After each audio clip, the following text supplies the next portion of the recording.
Hello दोस्तों, स्वागत है आपका हमारा यूट्यूब चैनल ज़मीन की सच्चाई में। दोस्तों, क्या आपके पास भी ज़मीन है? आपके फूफो पुरनियों की ज़मीन है या फिर आपने खरीदी हो ज़मीन, लेकिन बस ज़मीन पर कब्जा ही है आपका। आपका ज़मीन के जो खतौनी होता है, यानी सरकारी जो रिकॉर्ड होता है जो साबित करे कि आप ही मालिक हैं, उस रिकॉर्ड में आपका नाम नहीं होता। तो इसके दौरान क्या करना चाहिए? तो आप तो मालिकाना हक जो है आप जता ही नहीं पाएंगे। इसमें क्या होता है कि खतौनी वगैरह में नाम नहीं होता, कोई लूट के लगता है कहने की तो मेरी ज़मीन है, क्लेम करने लगता है। अब देखिए, पुराना जो मालिक होता है वही लगता है कभी कभी क्लेम करने के लिए। तो काफ़ी बड़ी परेशानियां बन जाती हैं और अपने पास पैसे आप जो है खर्चे करने के बावजूद भी आप उस ज़मीन के मालिक नहीं बन पाते। तो आज हम बताएंगे आपको कि आप इसी साल 2026 में से कौन से तरीके जो अपना करके उस ज़मीन को अपने आप जो है अपने नाम पर करवा लेंगे और खतौनी में अपना नाम चढ़वा लेंगे बहुत ही आसान तरीके से। भले आप 30 साल से रह रहे हो, 40 साल से रह रहे हो, क्योंकि लंबा समय हो जाने के कारण ये नाम वगैरह चढ़वाने में काफ़ी दिक्कत आता है। ध्यान दीजिएगा, आज का हमारा पहला फर्ज चलता है। जमीन पर कब्जा है लेकिन नाम खतौनी में नहीं। 2026 में यह एक काम करो, नाम चढ़ जाएगा। इस सवाल को बस एक छोटा सा एक काम करना है, सिर्फ एक काम करना है छोटा सा, और उस ज़मीन का आप मालिक पूरी तरीके से आप कहलाएंगे, कब्जे के तौर पर भी और राजस्व विभाग के रिकॉर्ड के हिसाब से भी, यानी कि जो कानून कहता है। ध्यान दीजिएगा, हमारा पहला क्वेश्चन क्या है? खतौनी क्या होती है? दोस्तों, सबसे पहले आप वो समझिए खतौनी होती क्या है, इसका क्यों इतना बड़ा रोल है, क्या है, ये समझना सबसे पहले जरूरी है। ध्यान दीजिएगा भाइयों, पहले समझो खतौनी क्या होती है। खतौनी एक सरकारी दस्तावेज है जिसमें जमीन के मालिक का नाम होता है, जमीन का क्षेत्रफल होता है और जमीन की पूरी जानकारी होती है। दोस्तों, खतौनी का मतलब ये होता है, खतौनी में ज़मीन का नंबर होता है, खातेधारक का नंबर होता है, यानी कि जो ज़मीन का जो मालिक होता है उसका नंबर होता है, ज़मीन का क्षेत्रफल के पूरा लिखा होता है उसमें, ज़मीन का मालिक का नाम, नंबर, क्षेत्रफल का पूरा जितना भी सीमा होनी चाहिए वो लिखा रहता है। क्योंकि वो समझ लीजिए कि आपकी ज़मीन का एक आधार कार्ड होता है, ये है उसकी पहचान। सरकारी नज़र में खतौनी में जिसका नाम है वही ज़मीन का असली मालिक है, इसलिए खतौनी में नाम होना जरूरी, बेहद जरूरी है। और ध्यान रखिए दोस्तों, कानूनी तौर पर सरकारी यानी राजस्व विभाग के रूप में अगर खतौनी में आपका नाम है तभी आप उस ज़मीन के मालिक कहलाएंगे, अन्यथा आप नहीं कहलाएंगे। क्योंकि खतौनी में नाम तो यानी कि आप मालिक हैं, वही साबित करेगा ना कि आप मालिक हैं। सिर्फ कब्जे का आधार पर आप मालिकाना हक नहीं बता पाएंगे और नहीं आप जता पाएंगे। ध्यान दीजिएगा, दूसरा क्वेश्चन क्या है? खतौनी में नाम क्यों नहीं होता? अब ध्यान दीजिएगा दोस्तों, खतौनी में नाम क्यों नहीं होता है, सबसे बड़ा रीज़न है क्यों नहीं होता है। खतौनी में आपका नाम क्यों नहीं होता है, क्यों नहीं होता है? ध्यान दीजिएगा भाइयों, यह 5 कारण हैं जिनसे खतौनी में नाम नहीं होता। पहला कारण है जमीन खरीदी लेकिन दाखिल खारिज नहीं कराया। दूसरा कारण है बाप के नाम पर जमीन है और बंटवारा नहीं हुआ। देखिए दोस्तों, सबसे इसके 5 कारण हो सकते हैं। पहला कारण है जमीन खरीदी लेकिन आपने दाखिल खारिज नहीं करवाया। आपने दाखिल खारिज नहीं करवाया, दाखिल खारिज यानी कि म्यूटेशन यानी कि नामांतरण, जिस भाषा में आप कहना चाहें आप कह सकते हैं। तो अगर आप ये नहीं कराएंगे तो उस खतौनी में आपका नाम नहीं रहेगा, उस खतौनी में उसी आदमी का नाम रहेगा जिससे आपने पहले ज़मीन खरीदी थी, भले आपने रजिस्ट्री करवाई हो या फिर कुछ भी कराई हो। और दूसरा कारण ये भी होता है कि जैसे आपके पिताजी के नाम पर ज़मीन है, पिताजी जब मर जाते हैं तो वो ज़मीन अभी भी उन्हीं के नाम पर चलती रहती है, वो ज़मीन आप लोग अपने नाम पर नहीं करवाते, यहाँ तक कि उसमें बंटवारा वो नहीं करते, तो उसमें खतौनी अपडेट नहीं कराते हैं। ये करना बहुत ज़रूरी है। तीसरा कारण है लेखपाल ने गलत नाम चढ़ा दिया। चौथा कारण है पुराने रिकॉर्ड में गलती। तीसरा ये कारण होता है कि जो लेखपाल वगैरह रहते हैं वो लोग कुछ गलती से या फिर करप्शन की वजह से कैसे भी करके कुछ भी रीज़न दे करके वो नाम गलत चढ़ा देते हैं, चढ़ जाता है या वो चढ़ा देते हैं, जो भी कहिए आप। और ये होता है कि पुराने दस्तावेज जो है ठीक नहीं रहते, ये भी कारण एक होता है। पांचवा कारण होता है दादा या परदादा के नाम पर जमीन है और अपडेट नहीं हुई। पांचवा कारण है कि दादा परदादाओं के नाम पर जमीन है, यानी कि आपके पुरखों के नाम पर जमीन है लेकिन आपने उसे अपडेट नहीं कराया, आपने पीढ़ी दर पीढ़ी को चढ़ाई गई।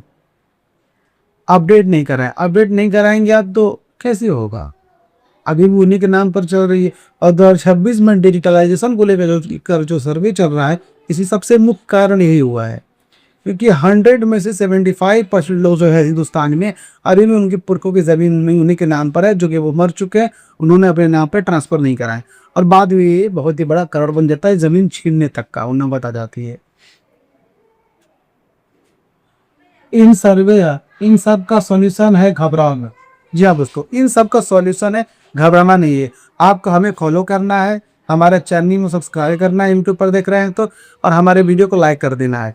और जो भी सवालात है आप मुझसे पूछते रहिएगा। हमारे फेसबुक पे पेज पर ज्वाइन करके आप वहाँ मुझे मैसेंजर में मैसेज करके अपनी परेशानियों का हल भी ले सकते हैं। जो भी परेशानी हो उसका मैं हल बताता हूँ। और अभी ये हमें आप देख रहे हैं तो हमें आप सब्सक्राइब फॉलो कर लीजिए, क्योंकि ऐसा इन्फॉर्मेशन आपको हमारे अलावा तो कोई नहीं देगा। आते टॉपिक की तरफ ध्यान दीजिएगा। खतौनी में नाम नहीं है तो क्या नुकसान होगा? आप ध्यान दीजिएगा दोस्तों, बहुत ही कॉमन फैक्टर है कि अगर खतौनी में नाम नहीं है तो उससे आपको नुकसान क्या हो सकता है। नुकसान तो बहुत ही ज़्यादा हो सकता है, लेकिन क्या क्या नुकसान हो सकते हैं ये समझना बहुत जरूरी है। ध्यान दीजिएगा भाइयों। अब समझो, खतौनी में नाम नहीं है तो क्या नुकसान होगा? पहला नुकसान, बैंक से लोन नहीं मिलेगा। दूसरा, पीएम किसान और बाकी सरकारी योजनाएं का फायदा नहीं मिलेगा। देखिए दोस्तों, खतौनी में अगर नाम नहीं तो बहुत सारे नुकसान हो सकते हैं। पहला नुकसान है, जैसे कि मान लीजिए कि कहाँ गया, हाँ, अगर आपको बैंक से लोन वगैरह चाहिए रहेगा, जो कि पहला नुकसान है, और बैंक से लोन वगैरह चाहिए रहेगा तो लोन तो हमेशा कागजात जो है वेरीफाई करने के बाद ही आपको मिलेगा।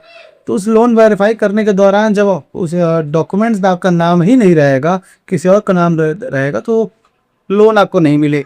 दूसरा है कि जो पीएम किसान ये जो योजना है या फिर किसी भी अन्य सरकारी योजनाओं का फायदा नहीं उठा पाएंगे, आपको मिल ही नहीं पाए। आगे बढ़ते हैं। तीसरा नुकसान है, कोर्ट में विवाद हुआ तो आपकी पोजीशन बहुत कमजोर होगी। अगर मान लीजिए कोर्ट ये कल को किसी भी कोर्ट में क्लेम वगैरह कर दिया, फिर कोई दिक्कत हो गया तो कोर्ट में अगर क्लेम होगा तो आपकी पोजीशन बहुत ही कमजोर हो जाएगी। साबित करने के लिए बहुत दिक्कत होगा, कहेंगे कि हमारा बस कब्जा है, खतौनी में नाम नहीं है, रिकॉर्ड में नाम नहीं है। तो भाई कोर्ट आपको रिकॉर्ड से ही चेक करेगा, वही इसी से हिसाब से आपको जज करेगा वो, ना कि सिर्फ कब्जे का आधार पर। कब्जा तो भाई भूमाफिया भी करते हैं, तो उनमें आप में तो फर्क है ना। उनमें तो हड़पा हुआ, लेकिन आपने पैसे देकर खरीदे, तो खतौनी में नाम जमीन चढ़ाई आप। शादी ने कहा था। अरे चौथा नुकसान, कोई भी जमीन पर दावा कर सकता है। पांचवा नुकसान, जमीन बेचने में बहुत मुश्किल होगी, इसलिए आज ही खतौनी में अपडेट कराओ। यहाँ तक कि मान लीजिए जिसके नाम पर जमीन है, पहले अगर खतौनी में नाम नहीं रहेगा आपको, को उसी कोई परिवार का आदमी उठ करके कल को क्लेम कर देगा कि वो जमीन मेरी है, आपने कब्जा कर रखा है। फिर कोर्ट में भी मामला चल जाएगा, आप केस हार भी जाएंगे। ये होता है। उसके बाद ये होता है कि हाँ, अगर आपको जमीन अगर बेचने भी रहेंगे, जैसे कि मान लीजिए आपको जमीन सेल करना है, बेचना है, किसी मजबूरी के आधार पर, किसी भी कोई भी कारण हो सकता है, अगर आप बेचेंगे तो आप कोई खरीदेगा ही नहीं। किसे खरीदेगा जब आपको मालिकाना हक ही नहीं है? आप किस नाम से रजिस्ट्री करेंगे? ये भी दिक्कत होता है। इसलिए सबका सॉल्यूशन एक ही है कि साल हमेशा आप खतौनी अपडेट कराइए। नहीं हो रहा है, आप हमसे मैसेंजर में सवाल पूछिए, हमारे फेसबुक पर फॉलो करने के बाद ही आप मैसेज कर पाएंगे। फॉलो करने के बाद आप ये मैसेज कीजिए, मैं आपको जवाब दूंगा, आपको तरीका बताऊंगा, आप उससे हिसाब से आप अपना काम कर सकते हैं। आगे बढ़ते हैं, ध्यान दीजिएगा। 2026 में खतौनी में नाम कैसे चढ़वाएं? अब ध्यान दीजिए दोस्तों, 2026 में खतौनी में नाम कैसे चढ़वाएं आप? ऐसा कौन सा तरीका है जिससे आप बहुत ही आसानी तरीके से फॉलो करके आप अपना नाम चढ़वा सकते हैं, भले आप कितने सालों से रह रहे हो जमीन पर तभी। कैसे? ध्यान दीजिएगा भाइयों, अब बताता हूँ 2026 में खतौनी में नाम कैसे चढ़वाएं। पहला, यूपी भूले की वेबसाइट पर जाओ, अपने खतौनी देखो। दूसरा, तहसील जाओ, तदाखिल खारिज का फॉर्म भरो। ठीक है, सबसे पहले आप भूलेख पोर्टल खोल लीजिए। आपके स्टेट का जो भी भूलेख पोर्टल है, हमारा यूपी तो यूपी पोर्टल का चेक कर सकते हैं। यूपी भूलेख पोर्टल पर आप पे जो है अपनी खतौनी निकलवाएं। उसके बाद जो है आप तहसील में जाकर के दाखिल खारिज का प्रोसेस का जो फॉर्म होता है वो भर के आप जमा कर दीजिए। तीसरा, डॉक्यूमेंट साथ लो, रजिस्टर की कॉपी, पुरानी खतौनी, आधार कार्ड। चौथा, तहसीलदार के पास जमा करो। देखिए, और डॉक्यूमेंट जो लगेंगे वो रजिस्ट्री की कॉपी लगेगी, पुरानी खतौनी लगेगी, आधार कार्ड की फोटो कॉपी लगेगी। ये सब एक जुट करके आप जमा कर सकते हैं। तहसीलदार के पास जा करके जमा कर दीजिए। पांचवा जो है, आपका 30 से 45 दिन के में आपका नाम खतौनी में चढ़ जाएगा।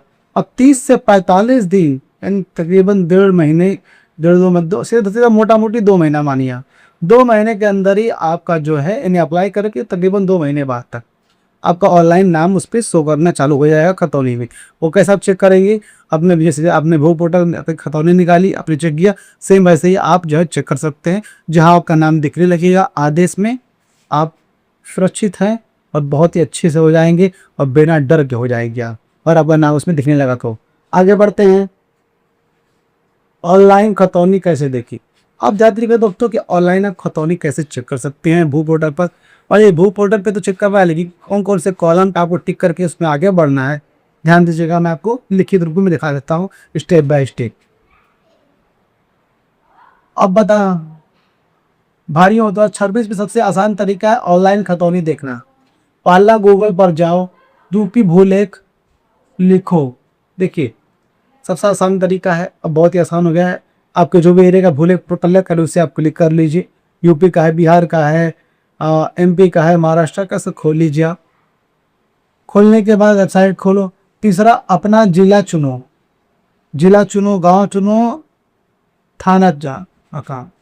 देखिए, खोलने के बाद आपका जो जिला है, स्टेट है, स्टेट तक आपने खोला ये खतौनी का, तो जिला चेक कीजिए, गांव का उसमें नाम ऐड कीजिए और खाता नंबर डालिए। खाता नंबर सर्च करो, पांचवा खतौनी देखो और प्रिंट निकालो। और खतौनी देखते ही ये प्रिंट निकाल लीजिए, और मतलब नाम जो आप खाता नंबर डालेगा उसे सर्च कीजिए। उस सर्च नंबर में जहाँ भी वो आएगा ऑप्शन में, आप उसे क्लिक करके खोल लीजिए। खतौनी में नाम जब बेहतर है, आप उसे प्रिंट कर लीजिए। और हाँ, प्रिंट करने का ऐसा फ्री प्रोसेस है, 1 रुपये लगता नहीं। अगर आप खुद से आप निकालेंगे तो घर बैठ करके, हाँ, भले आप किसी CSC सेंटर वगैरह या फिर ग्राहक सेवा केंद्र अगर आप जाएंगे तो आपको करना पड़ सकता है, पैसा देना पड़ेगा। हाँ, और ये सारी प्रक्रिया घर बैठे कर सकते हैं। अगर आपको नहीं निकालने आता है तो आप आराम से CSC सेंटर यानी कि कस्टमर सेवा है, ग्राहक सेवा केंद्र आप जाइए, जाकर के आपकी जो भी नज़दीकी है उससे आप निकला सकते हैं। ठीक है, वो बता देगा कि आपको प्रिंट भी दीजिएगा, 10-20 रुपये लेगा, जो भी उसका चार्ज रहेगा वो। और अगर खुद आप निकालना चाहेंगे तो फ्री में हो जाएगा। लेखपाल ने नाम नहीं गढ़ाया, आप क्या करें? देखिए दोस्तों, कई मामलों में ऐसा होता है कि लेखपाल ने नाम ही नहीं चाहता है, आपको चाहता रहता है पैसे के लिए, करप्शन के लिए, किसी भी चीज़ के लिए। तो उस वक्त क्या करना चाहिए भाइयों? कई बार लेखपाल नाम नहीं चढ़ाता, पैसे मांगता है या देर करता है, तो आप क्या करें? पहला, SDM में लिखित शिकायत दो। दूसरा, CM हेल्पलाइन नंबर 10 क्षेत्र पर कॉल करें। देखिए दोस्तों, अगर मान लीजिए कि लेखपाल नाम नहीं चढ़ाता है, पैसे मांग करता है, तो आपको घबराना नहीं है। तुरंत एक लिखित में SDM के पास शिकायत कीजिए, लिखित में उसे लेखपाल का नाम जब्त करके। दूसरा फिर है, हमारे यूपी में CM हेल्पलाइन नंबर है 1076-1076। आपकी स्टेट का जो भी है आप उस पर कॉल कर सकते हैं, उस पर कल कॉल करके भी आप वहाँ पे शिकायत दर्ज कर दीजिए। तीसरा, जिला अधिकारी को एप्लीकेशन दो, ऑनलाइन कंप्लेंट पोर्टल पर शिकायत दर्ज करो। यहाँ तक कि जिलाधिकारी महोदय को भी आप जो है लिखित में शिकायत एप्लीकेशन दीजिए, लिखित में शिकायत एप्लीकेशन। उसके बाद आप लिखित में ऑनलाइन जो पोर्टल होता है उस पर भी जाकर आप शिकायत कीजिए। इन 4 कामों से लेखपाल तुरंत नाम चढ़ाएगा। इन चारों कारण उसके अगर ये 4 काम आपने कर लिए तो लेखपाल दौड़ के आएगा, घर माफी भी मांगेगा और नाम भी चढ़ाएगा। यहाँ तक उसकी नौकरी जाने तक की नौबत आ सकती है, अगर आप ये सारे तय दे के वो उनसे रिश्वत मांग रहा है। आगे बढ़ते हैं। सबसे बड़ी गलती, आप ध्यान दे रहे हो दोस्तों कि लोग सबसे बड़ी गलती क्या कर देते हैं, जो कि आपको नहीं दोहराना है, ये आप लोग याद रखिएगा। क्या है, ध्यान दीजिए। लोग यहाँ गलती करते हैं। पहली गलती, जमीन खरीदी लेकिन दाखिल खारिज नहीं कराया। दूसरी गलती, खतौनी चेक नहीं करते। देखिए, लोगों की सबसे बड़ी गलती क्या, सबसे बड़ी और पहली गलती, लोग लाखों रुपए खर्च करके जमीन खरीद लेते हैं, रजिस्ट्री करा लेते हैं, लेकिन दाखिल खारिज नहीं करवाते। ये बहुत ही मूर्खता वाली बात है। ताकि खाली जब तक नाम नहीं रहेगा तब तक आप मालिकाना हक साबित नहीं कर पाएंगे, सरकारी रिकॉर्ड में आपका नाम नहीं रहेगा। तो ये काम करना बहुत जरूरी है। दूसरा है खतौनी चेक नहीं करते हैं। खतौनी चेक करेंगे, पैसे चेक करेंगे, ये भी करते नहीं है वो लोग, करना बहुत जरूरी है। ये गलती आप मत कीजिएगा। तीसरी गलती है लेखपाल को पैसे देते हैं बिना रसीद के। मान लीजिए लेखपाल आपका नाम चढ़वाने का पैसा मांगता है तो पैसा दीजिए, लेकिन उसकी रसीद जरूर लीजिए। सरकारी रसीद जो होती है, रसीद जो है वो जरूर लीजिए, उसके बिना पैसे मत दीजिए। चौथी गलती देर करते हैं। और पांचवी गलती खतौनी में गलती होने पर भी चुप रहते हैं। इसके बाद लोग चुप रहते हैं, कुछ बोलते नहीं। यहाँ तक खतौनी में नाम गलत चढ़ गया है तो भी लोग चुप रहते हैं, बैठे रहते, कोई एक्शन नहीं लेते, जो कि लेना बहुत जरूरी है दोस्तों।